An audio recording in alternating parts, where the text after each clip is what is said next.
He's coming soon.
Kita serahkan anak-anak sekolah sahabat ke dalam tangan Bapa Yahweh. Baru ata Yahweh Elohenu meleha olam, baru ata Yahweh Elohenu meleha olam. Asher kitsalu bemisotai lebanim Yesimka Elohim ke Efraim bagaimana saya Yesimai ke Elohim ke Sarah Rivka Rahel Lea. Bapa, kami menyerahkan anak-anakmu sekolah sahabat ini ke dalam tanganmu. Biarlah mereka mulai sejak dari masa kanak-kanak, masa kecil, masa kandungan ini mereka menjadi milik kesayanganmu sendiri. Segala roh kutuk nenek moyang agamawi, keturunan kemiskinan, kecelakaan, maut, penyakit dan kebodohan kami telah usir demi nama Adonai Yeshua HaMashiach. Biarlah yang ada dalam diri mereka hanya kekayaan, kemuliaan, sukacita damai sejahtera, berkat melimpah masa depan cerah bersama dengan Engkau. Tumbuh menjadi anak yang sehat, tumbuh menjadi anak yang cerdas, bahkan kecerdasannya 10 kali lipat dibandingkan anak zaman sekarang seperti Nabi Daniel. Bapa memberkati mereka menjadi anak yang takut akan Elohim. Bapa, sebentar kami akan merenungkan daftar Elohimmu. Urapi membelaimu dan urapi seluruh kilatmu dengan urapan yang sama. Kuasalah pikiran kami, berbicara ya Ruh Kudus, karena kami siap mendengarkan daftar Elohimmu demi nama Adonai Yeshua HaMashiach. Amin. Ya, anak-anak sekolah sahabat tetap di sini.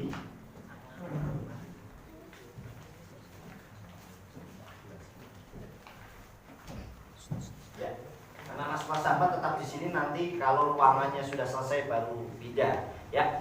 Shalom alaikum. Apa kabarnya? Luar biasa. Anak Nuha. Kita itu.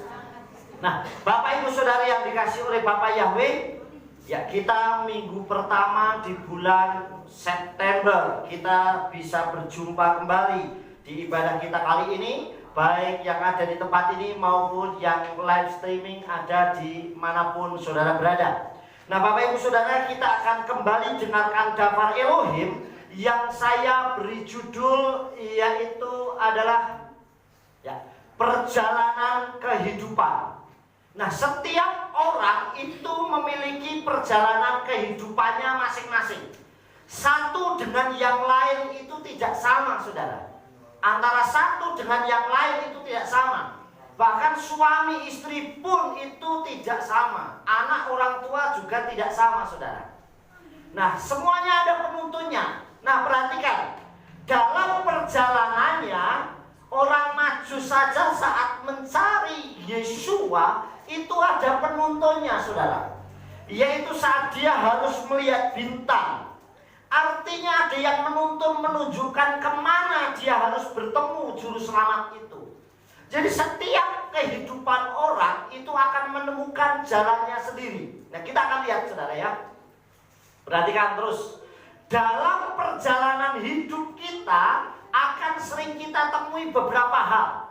Saya yakin semua orang akan mengalaminya. Yang pertama, saudara, dalam perjalanan kehidupan seseorang itu akan menemukan yang namanya kebaikan atau kesusahan. Artinya kemudahan dan juga kesusahan. Pernah mengalami saudara susah? Pernah mengalami saudara mudah? Ada hal yang sering kita temui, yaitu kalau nggak kita susah, ya mudah. Kalau kita bahagia, ya sedih, betul nggak? Masa kita selamanya mau sedih terus? Pasti ada ada waktunya kita akan sukacita. Amin. Mungkin kita tadi di rumah ada masalah, tetapi saat kita bersorak-sorai tadi kita menyenangkan hati Tuhan, sukacita kita melimpah. Amin. Artinya ada kalanya kita itu sukacita, ada kalanya kita kesusahan. Ada kalanya juga kita menerima kebaikan, tapi kadang kita mengalami juga yang namanya kejahatan. Pernah ngalamin kita dijahatin orang? Pasti pernah juga, saudara. Tetapi kita mengalami kebaikan dari orang, pernah juga. Artinya bahwa hidup kita ini pasti mengalami dua hal ini, saudara. Terus, ya, ada yang namanya kita mengalami kekayaan dan juga kemiskinan. Artinya kadang kita memang yang miskin ini standar, artinya bahwa miskin itu memang bukan karena nggak punya apa-apa, tapi ada kalanya kita memang nggak punya apa-apa. Pernah ngalamin juga? Pernah, saudara. Tapi ada kalanya kita melimpah, mau beli apa saja bisa. Artinya pasti, jangan berpikir bahwa orang yang punya perusahaan besar tidak pernah punya masalah. Jangan salah, saudara. Banyak hal yang akan dihadapi setiap orang, pasti mengalami. Kemudian, saudara yang dikasih, ada orang yang mengalami kesehatan, kadang juga sakit juga, betul nggak? Apakah selamanya orang itu mau sehat terus? Tidak, pasti ada kalanya orang itu juga ngalamin sakit. Banyak orang yang dikaruniai berkat yang melimpah luar biasa, kekayaannya luar biasa, tapi tidak bisa menikmati. Saya ada orang yang kenal, ada orang yang saya bisa punya kenalan, saudara. Orangnya punya segalanya, rumahnya bagus, mobilnya beberapa, tetapi malam dia harus berangkat kerja sampai pagi. Nanti sampai rumah mungkin tidur sebentar, pergi lagi berangkat ke ladang, sehingga begitu nanti pulang siap-siap ke pasar lagi, sampai malam nata lagi, malam berangkat terus. Kapan bisa menikmatinya? Mungkin bagi mereka, wah enjoy, saya tetap bisa menikmati, berkat saya banyak. Tapi apakah itu yang namanya berkat, saudara? Saudara, sampai kadang orang rumahnya bagus tapi nggak pernah ditidurin. Tidurnya kadang di mobil, kadang tidurnya bisa di pasar, kadang tidurnya bisa di ladang, dimanapun. Kenapa? Karena waktunya habis, saudara. Nah, saudara yang dikasih oleh Tuhan, kesehatan pun sangat luar biasa bagi kita. Amin. Kita kerja terus menerus luar biasa, tetapi tidak menjaga kesehatan kita juga sama. Waktu ngumpulin uang sudah banyak, begitu masuk rumah sakit habisnya banyak pula. Akhirnya semuanya menjadi sia-sia, saudara. Saudara yang dikasih oleh Bapak Yahweh, ada kehidupan, pasti juga ada kematian. Nggak ada orang yang selamanya akan hidup terus. Pasti mengalami yang namanya kematian, saudara. Yang paling termasuk usianya panjang itu kura-kura. Kura-kura itu bisa ratusan tahun, saudara. Manusia itu 100 tahun saja sudah berat, betul nggak, saudara? Ada juga paus, itu salah satu juga yang usianya panjang, saudara. Tapi bukan berarti terus tidak mengalami kematian. Pasti bisa mengalami kematian, saudara yang dikasih oleh Tuhan. Kita akan lanjutkan, ya. Nah, dalam perjalanan kehidupannya, saya beri contoh adalah Noah atau Nuh. Dalam perjalanan kehidupannya pun Noah bisa sukses menghadapi tantangan dan ujian. Perjalanan kehidupannya Noah atau Nuh itu bisa sukses dia, sampai berhasil sekalipun mengalami gelombang, badai, air bah yang begitu luar biasa. Kenapa dia bisa sukses? Apa kunci perjalanan kehidupannya sehingga dia bisa sukses, saudara? Berbeda, saudara. Saya kasih contoh gambar di sini, ada istilah ilustrasi perahu atau bahteranya Nuh, dan di sini ada kapal Titanic, saudara, yang begitu mewah, sudah pakai mesin. Kenapa tidak bisa bertahan dalam berlabuh? Sedangkan bahteranya Noah saja yang hanya terbuat dari kayu bisa menghadapi gelombang yang besar. Bahkan di kitab suci dicatat bahteranya terdampar di gunung Ararat. Bayangkan kalau perahu saja atau bahtera terdampar di lereng gunung, berarti gelombangnya kecil apa besar? Pasti sangat besar, saudara. Ini membuktikan tsunami saja kapal yang di laut bisa sampai ke daratan. Itu sudah membuktikan besarnya bagaimana gelombang waktu zamannya Noah, saudara. saudara yang dikasih, kenapa Noah bisa berlabuh dan selamat, sedangkan kapal-kapal besar bisa tenggelam, saudara? Kita akan lihat ya. Perhatikan yang pertama, saudara. Kenapa bahteranya Noah yang hanya terbuat dari kayu yang berlapis ster, dalam kitab suci tulisnya seperti itu, mampu menahan air bah dan bisa berlayar dengan selamat bersama penumpangnya dan sampai tujuan. Bersama penumpangnya, bukan hanya nahkodanya saja, bukan hanya keluarganya saja yang selamat, tetapi seluruh penumpangnya. Padahal penumpangnya ini banyak binatangnya, betul nggak, saudara? Kenapa penumpangnya seluruhnya juga bisa selamat? Dia bisa berlayar dengan luar biasa, saudara. Sedangkan bahtera ini dihantam gelombang yang besar.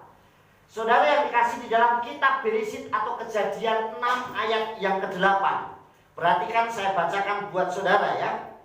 Di dalam kitab Beresit atau kitab Kejadian pasalnya yang ke-6, saya akan bacakan buat saudara. Ayatnya 8 dan 9, perhatikan. Namun Noah mendapat kemurahan di mata Yahweh. Inilah silsilah Noah. Noah adalah seorang pria yang benar. Ia tidak bercela di antara orang-orang sezamannya. Noah hidup bergaul dengan Elohim. Nah, saudara yang dikasih, apa kuncinya sehingga Noah ini bisa berhasil, saudara yang dikasih oleh Tuhan?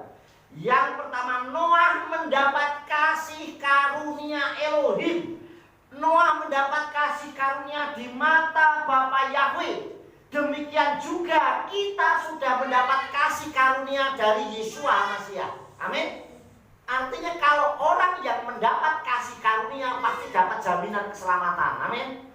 Saya dan saudara sudah mendapat jaminan keselamatan dari Yeshua. Artinya seandainya dipanggil Tuhan pun pasti selamat dan sampai ke Samayim. Amin. Karena dapat kasih karunia. Sebenarnya siapa kita? Kita orang goyim yang tadinya tidak mengenal kebenaran. Tapi karena kasih karunia-Nya Yeshua kita bisa mengenal kebenaran. Amin. Jadi termasuk seperti Noah tadi, dia mendapat kasih karunia di mata Bapa Yahweh. Yang kedua, Noah hidupnya benar. Ternyata untuk selamat, seperti yang Noah berlabuh, hidupnya harus benar. Bukan hidup yang salah. Hidup benar itu adalah hidup yang tidak dipengaruhi dengan hal yang jahat. Karena kita lihat, saudara yang dikasih oleh Bapak, apa yang terjadi. Ya, Noah hidup tidak tercela. Bagaimana dengan kita? Bisa nggak kita hidup benar dan tidak tercela di hadapan? Inilah silsilah Noah. Noah adalah seorang pria yang benar. Artinya hidupnya dia benar. Dua, ia tidak bercela di antara orang sezamannya. Artinya sekalipun lingkungannya itu banyak dosa, dia tidak mau ikut-ikutan dosa. Padahal saudara, lingkungan bisa mempengaruhi orang. Saya pernah menyampaikan dawar Elohim di tempat ini. Waktu Lot itu memilih, dia memilih lembah Yordan dekat Sodom. Artinya belum di Sodom. Tetapi saat dijemput malaikat Yahweh, dia sudah ada di tengah Sodom. Artinya lingkungan itu mempengaruhi, saudara. Tetapi Noah tidak tercela pada zaman orang sezamannya, di antara orang-orang. Sekalipun orang-orang penuh dosa, dia tidak mau ikut berdosa. Amin. Nah, inilah yang dinamakan hidupnya benar dan hidupnya tidak bercela. Noah hidup bergaul dengan Elohim. Apakah kita juga hidup bergaul dengan Tuhan? Noah hidup bergaul dengan Elohim. Apakah kita juga hidup bergaul dengan Elohim? Yang namanya orang bergaul itu tegur sapa, betul nggak? Pernah bisa nggak kita bertegur sapa dengan Tuhan? Artinya saudara yang dikasih oleh Bapa Yahweh, kita ketemu nyapa. Bisa nggak kita bangun tidur nyapa Tuhan? Bapak Yahweh, terima kasih hari ini saya masih bernapas. Terima kasih Yeshua Masiah, saya masih diberikan kesehatan. Ini namanya ada komunikasi, namanya bergaul, saudara. Amin. Dan bergaul dengan Elohim berarti bergaul yang baik. Saudara yang dikasih oleh Tuhan, tadi saya sharing. Ada Pak Bambang tadi, Pak Rami di rumah. Saya tiap hari pagi sore ngirim renungan buat Bapak Ibu Saudara. Paling tidak saya sudah membaca untuk diri saya sendiri. Makanya semalam kalau yang nerima renungan saya kirim, saya tulis begini sudah jam 1 malam. Shalom Aleichem. Orang pada balesin saya banyak. Kenapa? Karena HP saya hack. HP saya ini buat ngirim gambar ya susah, buat terima ya susah. Makanya saya bingung besok saya mengirim gimana nih ngirim renungannya. Makanya saya coba Shalom Aleichem, saya lupa begitu saya klik yang copy paste tadi kan masuk ke semua. Hampir 2 grup itu satunya 256 orang. Sampai ada Lea putrinya Pak Yakub yang ada di Amerika bilang, Aleka Shalom Om, ada yang bisa saya bantu? Karena saya bilang Shalom Aleichem, saudara. Saya bilang gak apa-apa deh, saya cuma cek HP saya karena bermasalah sampai tadi pagi, saudara. Mungkin saya kirim gambarnya pun telat, itu pun karena manual, saudara. Ya, kirim gambar biasanya kan pagi saya kirim gambar, tulisan ayat plus renungan. Tadi telat karena bermasalah, sampai Rio pakai manual saja. Saya sudah nggak nyaman kalau saya sudah menyiapkan renungan belum saya kirim, saudara. Begitu bermasalahnya, saudara. Nah, saudara yang dikasih, inilah yang namanya Noah bergaul. Bisa nggak kita bergaul dengan Tuhan? Kalau kita bisa bergaul dengan sesama, dengan masyarakat dimanapun kita berada, seharusnya kita bisa bergaul dengan Tuhan.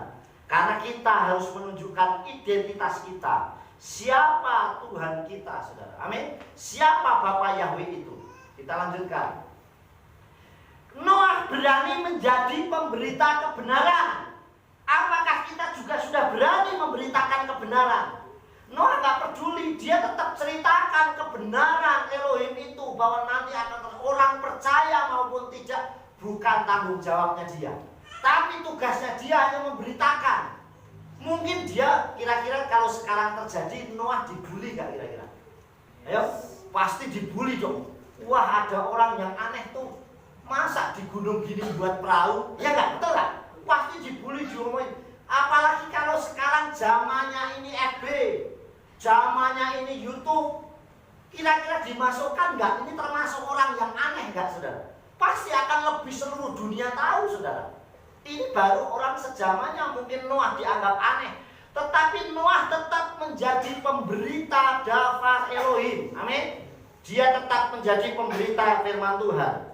Saudara yang dikasih oleh Bapa Yahweh, yang pertama kita akan lihat, pada zaman Noah hidup manusia dalam keadaan yang jahat sepanjang hari.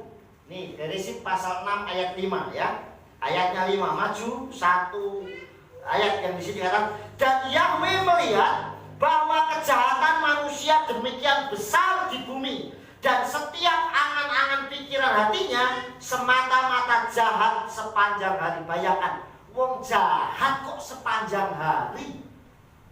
Pikirannya wis jahat terus, saudara. Dikatakan ayatnya, dan setiap angan-angan pikirannya, hatinya semata-mata jahat sepanjang hari.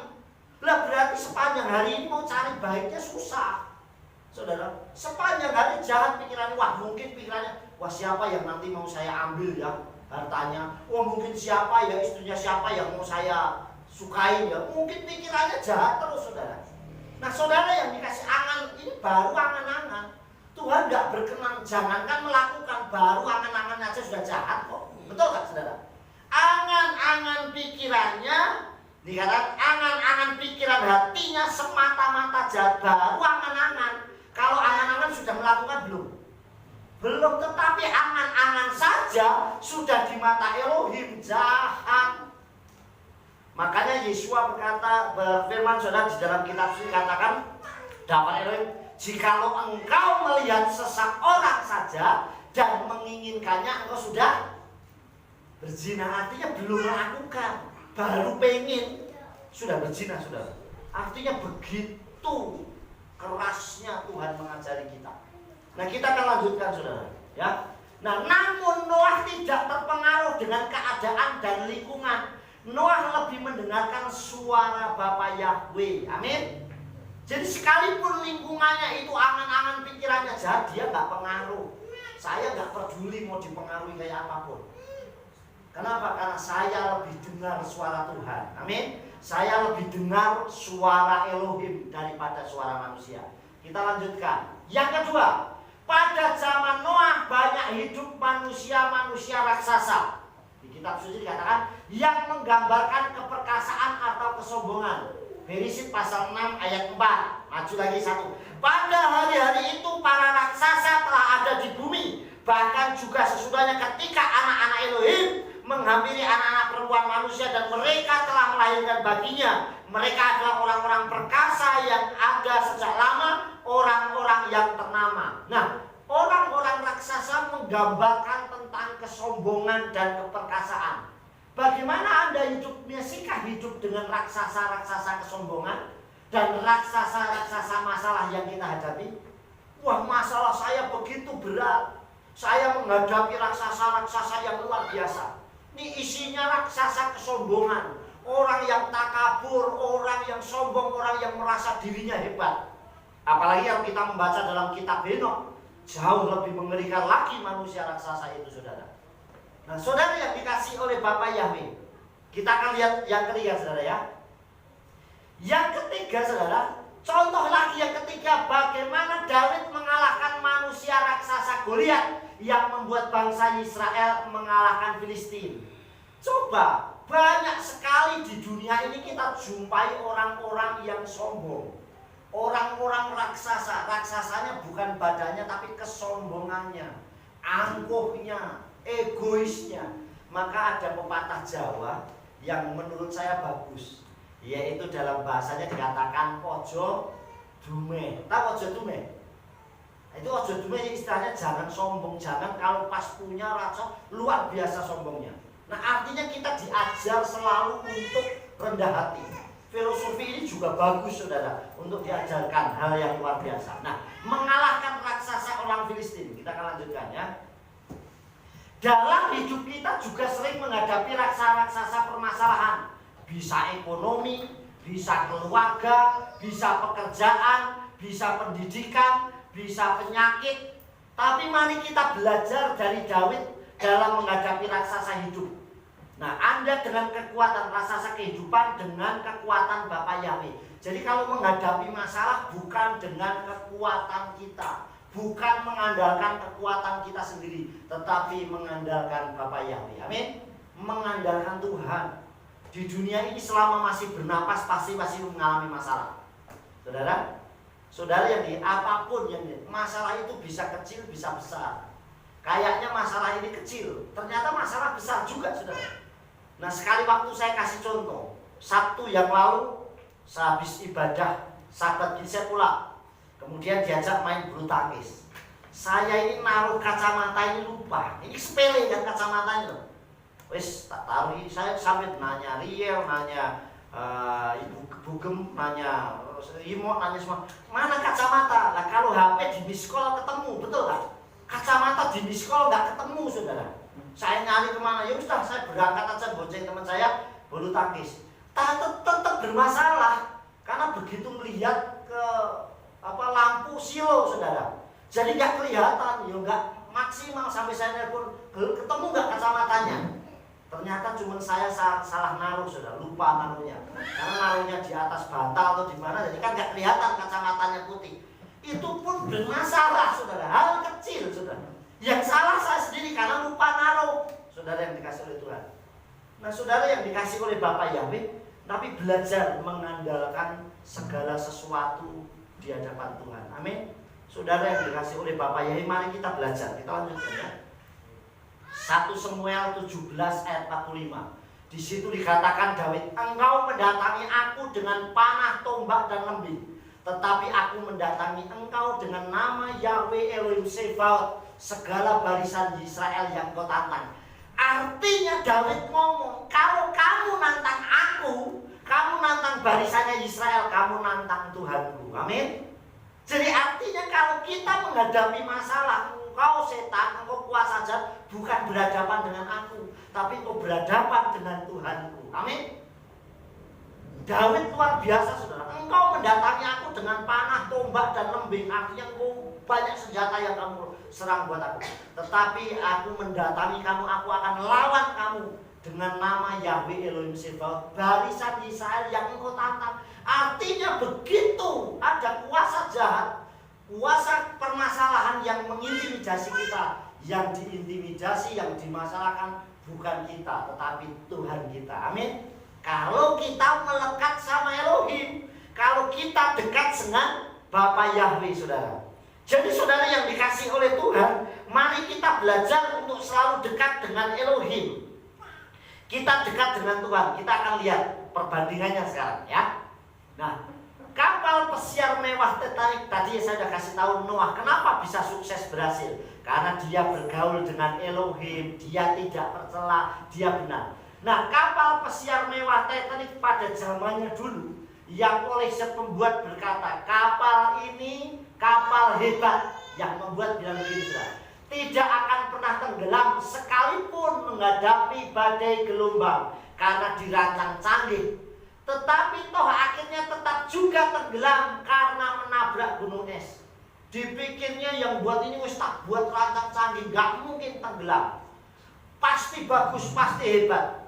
Tapi toh tenggelam. Kenapa? Karena dalamnya isinya kesombongan. Betul gak saudara? Orang sombong akan direndahkan saudara. Tetapi orang yang rendah justru akan ditinggikan. Amin. Yang mempublikasikan itu Tuhan. Jadi kapal yang begitu canggih pun bisa tenggelam. Karena di dalamnya banyak membawa para raksasa kesombongan. Saya merasa paling hebat. Saya merasa paling hebat, luar biasa lah.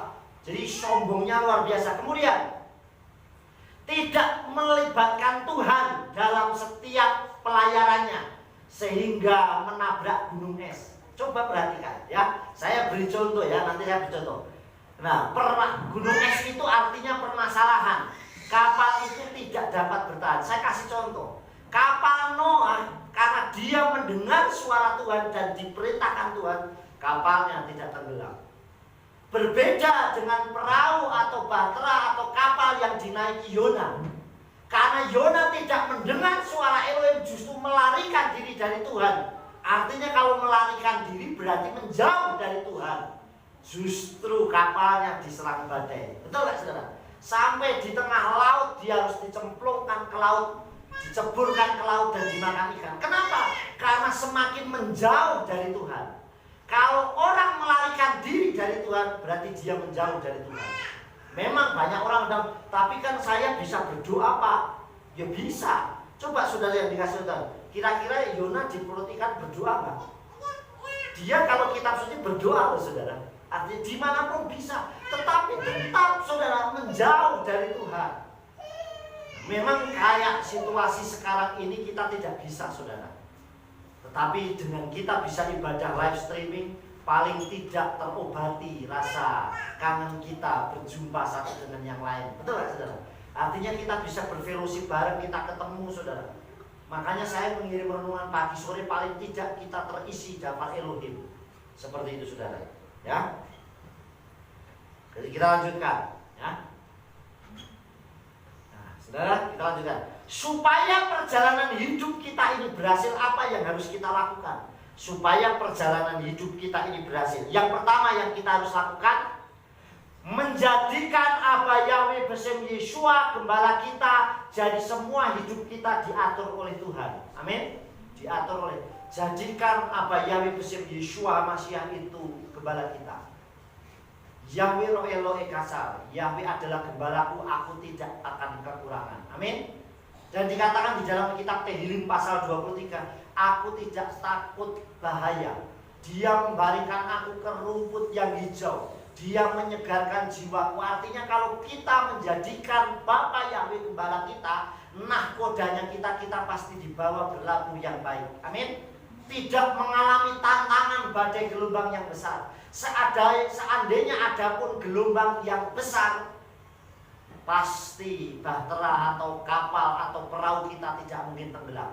Buktinya waktu Yeshua ada di Buritan, murid-muridnya atau talmidimnya naik perahu dan diserang angin sakal, kapalnya toh tidak tenggelam. Sekalipun muridnya membangun, guru kita akan binasa.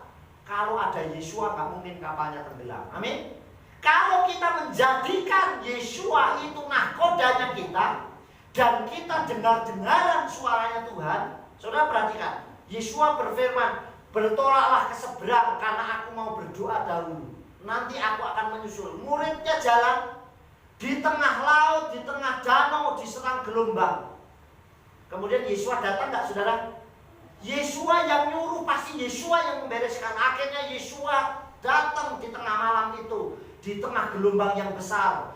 Yesua berjalan di atas air. Sampai kepa, guru, jika engkau memang engkau itu adalah guruku, suruhlah aku jalan ke situ. Silakan kamu datang. Nah, kepa berjalan saudara. Artinya apa? Kalau kita disuruh Tuhan, sekalipun gelombang besar, Tuhan pasti nolong kita. Amin. Dan pasti Yesua mendatangi kita. Kita nggak perlu datang sama Tuhan yang datangin kita kok. Saudara yang dikasih. Dan Yesua pasti menolong kita. Ini contohnya, gambarnya. Yesua akan menolong kita. Jadi saudara, kita biar diatur. Jadikan Bapa yang bersih Yesua gembala kita. Nih, Tehillim 23 ayat 1. Mismor David, Yahweh ro'el ekasar. Mazmur David, Yahweh adalah gembalaku, aku takkan kekurangan. Artinya kalau kita yang menjadikan Yesua Bapa yang itu gembala kita, kita nggak mungkin kekurangan. Nggak ada gembala itu menuntun dombanya ke rumput yang kering. Ya nggak, rumput yang berbahaya, pasti ke rumput yang hijau. Engkau membalikan aku di padang rumput yang hijau, saudara. Kecuali kita sendiri yang menyimpang. Saudara, kita menyimpang pun Tuhan akan cari kita.